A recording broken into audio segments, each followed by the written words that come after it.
A Ramiro Cepeda. ¿Cómo estás, mi querido Ramiro? Bienvenido, buenos días. Y también nuestro invitado con quien ya vamos a empezar a conversar. Así que, Ramiro, buenos días. Buenos días, Wendy, Alberto, Henry, que anda con el copete elevado. Súper bien. Pfizer y el Besucón también, buenos días. Aquí, este día jueves 19 de agosto del 2021, del año del Señor, en que estamos compartiendo la mesa con tan talentosos periodistas. Vea usted.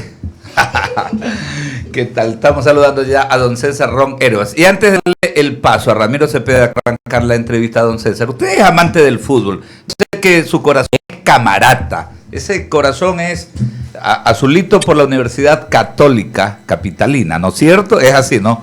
Pero igual, me imagino que hoy día el apoyo total, frontal y completo es para la escuadra amarilla, ¿no? Buen día, César, ¿cómo le va? Gracias, Alberto, buenos días. Hoy gana Barcelona y clasifica a cuartos de final de la Copa Libertadores. Esa es la actitud, esa es la actitud, esa es la actitud. Qué bien, ¿ah? Sin paro alguno, esto no es de andar pensando mucho. Así están los ecuatorianos. Y yo, César, decía más temprano que incluso hoy Barcelona, de alguna manera, y esto porque ya son 3 clubes brasileños los clasificados para semifinales. Entonces, el resto del continente está representado hoy por Barcelona, así que va a haber mucho apoyo desde Argentina, mucho apoyo desde Uruguay, desde Paraguay, que son pues naciones fuertes en lo futbolístico. La fanaticada peruana, por supuesto, va a estar precisamente apoyando al cuadro amarillo. Arranca la entrevista a don Ramiro Cepeda. César, ¿cómo te va? ¿Qué tal? Buen día. ¿Hay más posibilidades de que Barcelona clasifique a que le aprueben las leyes al presidente de la Asamblea Nacional? ¿Usted qué opina? Hola Ramiro, buenos días, un gusto enorme estar con ustedes. Un saludo a los radioescuchas de I-99 a nivel nacional. Hoy gana Barcelona porque está jugando buena pelota, así que aquí hay que hablar las cosas como son. Barcelona está jugando muy buena pelota y hoy gana y pasará a las semifinales de la Copa Libertadores de América. En el caso de las leyes, este es un tema más complejo porque es un tema político donde espero que la ideología no haga presa de la necesidad de renovación y cambio que requiere el país, de leyes de modernización, de cambios importantes que se tienen que dar en materia económica, en materia de salud pública, en materia laboral. Se tienen que hacer reformas importantes. Acaba el presidente de presentar una reforma a la ley de educación superior, que creo que es vital, que es básica. Y atrás vendrá la ley de reforma tributaria. Posteriormente, me imagino que se está trabajando mucho en un tema de seguridad social, ver cómo se salva el Instituto Ecuatoriano de Seguridad Social, que es fundamental en el país. Y viene también la ley laboral, de modernización laboral para generar empleo. Así es que estos son temas fundamentales para el país, pero son sin duda temas que tendrán un alto grado político y de ideología que espero que pase, porque la mayoría que se hizo cargo de la Asamblea Nacional y que asumió el control de la Asamblea Nacional y que tiene 6 de 7 puestos en el CAP, me refiero a Pachacuti y la izquierda democrática, tienen que asumir la responsabilidad de democracia, de cambio, de transformación y de liderazgo en la Asamblea Nacional. Por lo tanto, pues esa responsabilidad la tienen y que la asuman. Lo siento pesimista en cuanto a este entorno, optimista en cuanto a la responsabilidad que deben de tener las bancadas que están representadas dentro del CAL, que para mí fue un reparto inequitativo, absorbente, totalmente concentrador y casi que se cedió todo con tal de que no ganen los otros. Entonces, ahorita estamos cosechando aquella decisión que se tomó para que no pase la mayoría que estaba conformada por UNE, Social Cristianos y Creo, y estas consecuencias que se pagan hoy son las que el país va a tener que sufrir en aras de pensar de que no había que estar juntos con aquellos ciudadanos. Mire, ya hay una señal de esto, una señal clara, inequívoca, que hay que tenerla en cuenta, porque la mayoría está pegada con saliva. Me refiero a la mayoría que eligió autoridad en la Asamblea Nacional. Y la señal para poner las barbas al remojo es la última ocurrida hace pocos días en la Asamblea Nacional, cuando se une UNES y Pachacuti y rechazan el dictamen de la Corte Constitucional respecto a su dictamen que tiene que ver con el arbitraje internacional. Es una clara injerencia. No, con el reingreso del Ecuador a la CIADI. Y entonces, aquí lo que está de fondo no es el rechazo, sino es la institucionalidad. La Asamblea Nacional, estas dos organizaciones políticas hicieron mayoría y rechazaron un dictamen de la Corte Constitucional que es inapelable y de última instancia. Es decir, es lo que rechazaron. La institucionalidad del país, claro, el orden pues, del Ecuador. Eso es lo que rechazaron. Y la Asamblea Nacional, que tiene que respetar la Constitución y la ley, no puede entrar en esas arenas movedizas. Claro, es que cuando hay una injerencia de esta naturaleza, quiere decir que se abre la puerta para otras injerencias y esto va creando una suerte de inestabilidad, la cual en algún momento puede invocar el presidente de la República para originar, entre otras cosas, una muerte cruzada. Bueno, la muerte cruzada es un poquito más adelante. Claro. De acuerdo a la Constitución, la muerte cruzada, de acuerdo a la Constitución, es recién en el segundo año de gobierno. Terminado el primero. Pero antes hay otros mecanismos democráticos, constitucionales, vigentes, de democracia directa, como es la consulta popular y el referéndum, que siempre es un mecanismo para que el gobierno nacional pueda consultarle al soberano, al pueblo ecuatoriano, sobre reformas importantes a la estructura del Estado. Así es que esto es fundamental y no hay que perderlo de vista. El gobierno nacional debe pensar seriamente en avanzar en una consulta popular y ojalá lo pueda hacer antes de fin de año. César, ¿qué lecciones deja la defensa que esgrimió el ex contralor subrogante Pablo Celi en el seno de la Asamblea Nacional, en donde no dejaron tigre con cabeza? Bueno, el contralor hizo lo que tenía que hacer. El ex contralor, me refiero, tenía que defenderse. Tenía que defenderse y desde su punto de vista, pues yo creo que lo hizo bien. Lo que no está bien, y es una vergüenza para el país, es que la Asamblea Nacional tenga que censurar nada más ni nada menos que al juez de cuentas del Estado, al Contralor General del Estado, el que tiene que hacer las auditorías y el control de las cuentas en todo el sector público. Así es que esto es terrible, ¿no? Y es, lamentablemente, pues todos estos actos de corrupción, donde se vio la danza de millones, te doy, te quito, te pongo, quién da más, quién da menos, es una vergüenza para el país que nunca más puede suceder. Finalmente fue censurado por incumplimiento de funciones y ese expediente, con todas las miles de fojas que hay sobre todas estas denuncias que escuchamos en la Asamblea Nacional hace pocos días, el día lunes, van a la Fiscalía General del Estado y le corresponde a la justicia ordinaria y le corresponde a la Fiscalía ahora de oficio y luego con el expediente, no solo avanzar en las investigaciones, sino iniciar todas las acciones penales que correspondan si así lo ameritan, porque en el Ecuador la impunidad no puede seguir tan campeante como sigue hasta el día de hoy. Y hablando de impunidad, parece que el traje que se impuso a la Asamblea con el señor Villavicencio como presidente de la Comisión de Fiscalización está incomodando ya a muchos que amenazan con retirarlo de la presidencia de esa comisión. ¿Cómo ve el ambiente usted en la Asamblea, en donde cuando medio se comienza a aplastar y tocan el nervio de alguna bancada o de algún asambleísta o algunos asambleístas en particular, comienzan a saltar como que si le estuvieran andando en el nervio principal del cuerpo? Mira, Ramiro, el tema de fiscalización hay que analizarlo con cabeza bien fría. Lamentablemente, pues ya con la reforma que se hizo en la Asamblea del Código Orgánico de la Función Legislativa al final del periodo anterior, ya no se pueden quedar pues los juicios políticos en la gaveta del presidente de la Asamblea a 1 año o 2 años. Hoy hay plazos que se tienen que cumplir, esos son informes que se tienen que hacer y hay fechas en las que se tienen que terminar los procesos y entregar los informes. Por lo tanto, pues eso es lo que ha ocurrido. Lamentablemente, pues en la Comisión de Fiscalización se quedaron dormidos. No sé si se durmió el presidente y entonces no hicieron informe. Un informe tan importante en un juicio político que era el juicio político en el Ecuador.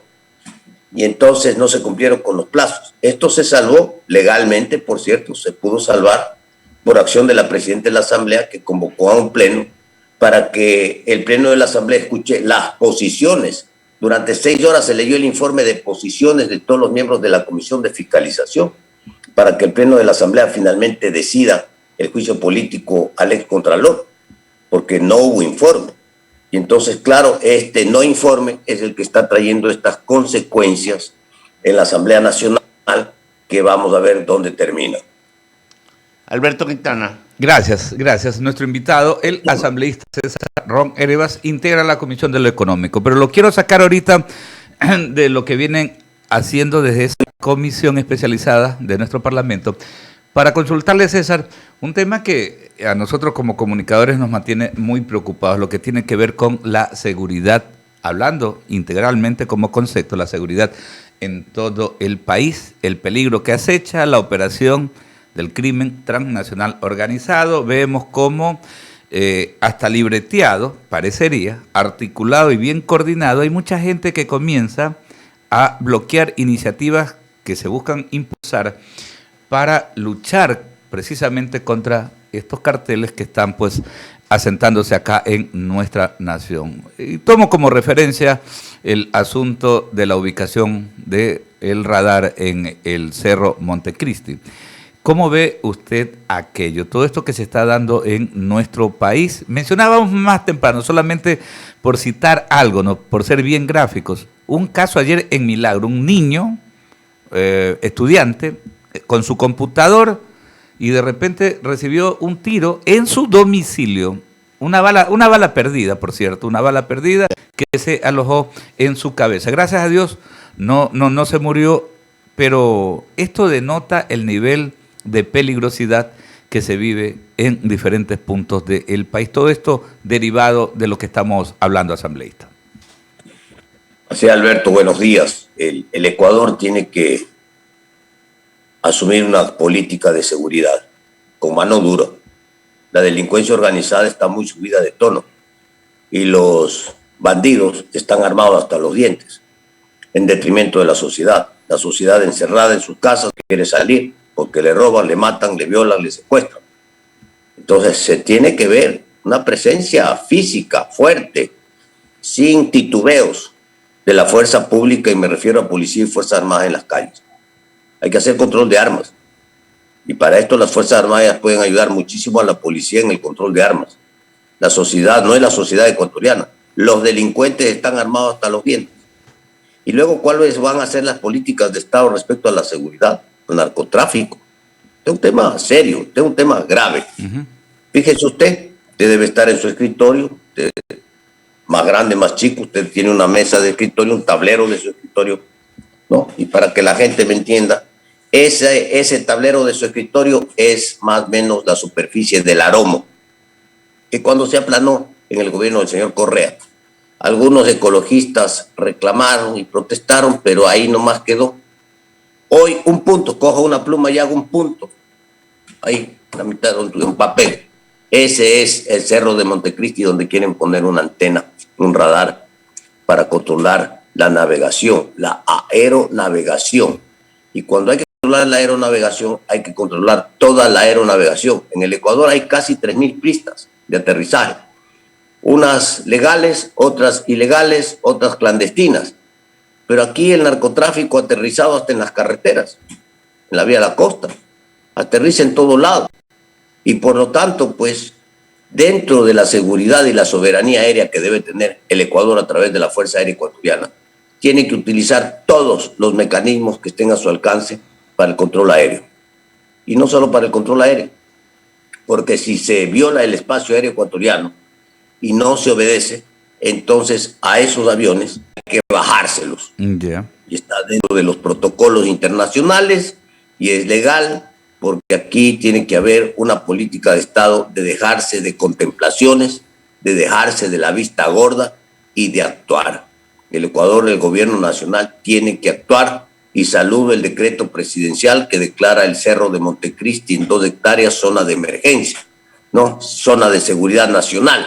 Así es que aquí el bienestar de 17 millones de ecuatorianos no puede estar en contubernio con un grupo de asalariados, ¿no?, que seguramente están impulsados por el propio narcotráfico. Así es, y preocupa, ¿no? Ir viendo como ya hay 2 legisladores que por ahí están apadrinando el asunto. Vemos a la vicealcaldesa de Montecristi también auspiciando este tipo de levantamientos, supuestos activistas ambientales. La verdad es que preocupa, ¿no? Porque da la impresión, y esto un poco se lleva por la experiencia, porque lo que nos tocó vivir como experiencia periodística, digo, en México, ¿no? Hace algunos años, ver cómo avanzaban y cómo iban permeando los diversos estamentos de la sociedad. La verdad es que es bastante preocupante esta temática y sería bueno, ¿no?, definir estrategias, usted decía, César, estrategias de Estado, políticas de Estado, que vayan pues agarrando, ¿no?, lo que tiene que ver con los mecanismos logísticos que corresponden a los militares, policías por un lado, la administración de justicia por otro lado, pero el tema carcelario que también va de alguna manera vinculado, por supuesto, pero de manera integral, ¿no? Y eso es lo que vemos, un verdadero divorcio. Tenemos que fijar políticas de Estado para poder enfrentar esta arremetida, ¿no? Así es, Alberto. El Ecuador tiene una memoria frágil. Hace pocos años, 3 periodistas del diario El Comercio fueron asesinados, secuestrados y asesinados por la guerrilla colombiana, ¿no?, por el terrorismo internacional, que además tiene vínculos directos con el narcotráfico. Y entonces nos hemos olvidado de esto. Todos los días vemos el sicariato en el Ecuador subido de tono, donde por el tema de territorios se matan entre ellos. La droga está acabando con nuestra juventud, con nuestra sociedad. Entonces, ¿qué es lo que estamos esperando? ¿Qué es lo que queremos del país? ¿Queremos un país que se convierta en una tierra de nadie, donde la violencia se haga cargo de todo y los ecuatorianos no podamos salir ni a la esquina? Ecuatorianos, hay que ser sensatos. Y aquí el gobierno tiene que aplicar mano dura. Y tendrá que ir a la cárcel todo el que tenga que ir a la cárcel, que esté contra el sistema. Porque Correcto. aquí estamos hablando de que se están yendo contra el sistema, contra la democracia. Y así es que aquí o se respeta la democracia y se respeta la ley, y los que no respetan la ley, porque nadie puede estar por encima de la ley, tendrán que ir a la cárcel, no hay otra. Correcto. Oiga, y usted mencionaba algo, ¿no?, en esto de derribar las avionetas. Si bien está contemplado en los protocolos, la legislación nuestra no tiene aquello, y hay que ir pensando en eso, ¿ah? Porque es cierto, instalar radares y todos, detectar las avionetas, pero no tenemos legislación. Nos hacía notar aquello el coronel Pazmiño ayer que lo entrevistábamos, ¿no?, de que es indispensable ya tener dentro de nuestro marco legal esa posibilidad, ¿no?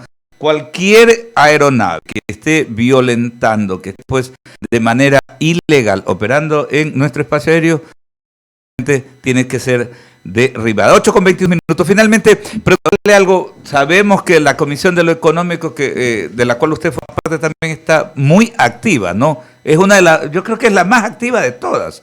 La más activa de todas, conjuntamente con la de fiscalización. De alguna forma, ¿qué de novedades tienen precisamente en ese accionar que van desarrollando todos sus integrantes? Bueno, la Comisión de Desarrollo Económico ha aprobado ya 4 leyes importantes que están en vigencia en el país. Y por otro lado, pues estamos esperando el veto presidencial respecto a la reforma a la Ley de Emprendimiento e Innovación y el veto presidencial a la Ley de Reactivación Económica Productiva de Merán y Manabí. ¿Qué estamos tratando ahora? La Ley de Empresas Públicas. Ayer estuvo el ministro de Finanzas en la Asamblea, en la comisión, al igual que el gerente coordinador de EMCO, de Empresas Públicas, donde se tiene que terminar este manejo alegre de las empresas públicas, que solo demandan recursos del Estado para su funcionamiento, pero que no rinden cuentas, donde los directorios no son directorios especializados, técnicos, que tienen que dejar de ser directorios políticos que rindan cuentas, ¿no? Y donde se puede hacer gestión con los recursos del Estado, sí, pero tienen que dar cuentas. Aquí no hay ni siquiera estados financieros, en muchas de ellas, peor auditorías. Entonces, este hueco negro que tiene el Ecuador, que es el hueco negro, ya le voy a decir por qué es el hueco negro. Porque el Estado ecuatoriano a las empresas públicas, según el Observatorio Económico, para su funcionamiento en los últimos 15 años, le entregó nada más ni nada menos que 45.000 millones de dólares. a las eléctricas, a las telefónicas, a las petroleras, a las TAMES, a los ferrocarriles, a los correos, etcétera, etcétera, etcétera, a todas. Y entonces, claro, no hay balances. Se hacen inversiones, se toman decisiones, toma decisiones el gerente o el presidente y después le informa al directorio, cuando tiene que ser al revés. El directorio tiene que ser el que toma las decisiones, las políticas para que ejecute el gerente o el presidente. Aquí todo está al revés. Así es que esta reforma, esta nueva ley tiene que ser una ley moderna, transparente, que permita el buen manejo y una gestión corporativa también de las empresas públicas, que son las empresas de todos los ecuatorianos, para taparle a la corrupción todo lo que han hecho con las empresas públicas, que es de vergüenza en el país. Perfecto. Queremos agradecerle, César. Muchísimas gracias. Y vamos a estar al pendiente de este marco legal, porque es muy importante. Ahí vemos TAME con pérdidas, pero todavía pagando salarios de algunas personas que no puede desvincular. Correos del Ecuador también en proceso de liquidación. Los medios considerados públicos, medios de comunicación también. Todo esto es un verdadero desastre. Le enviamos un fuerte abrazo y le agradecemos por estos minutos, asambleísta. Muy amable, un abrazo para todos. Gracias por la entrevista. 8 de la mañana con 25.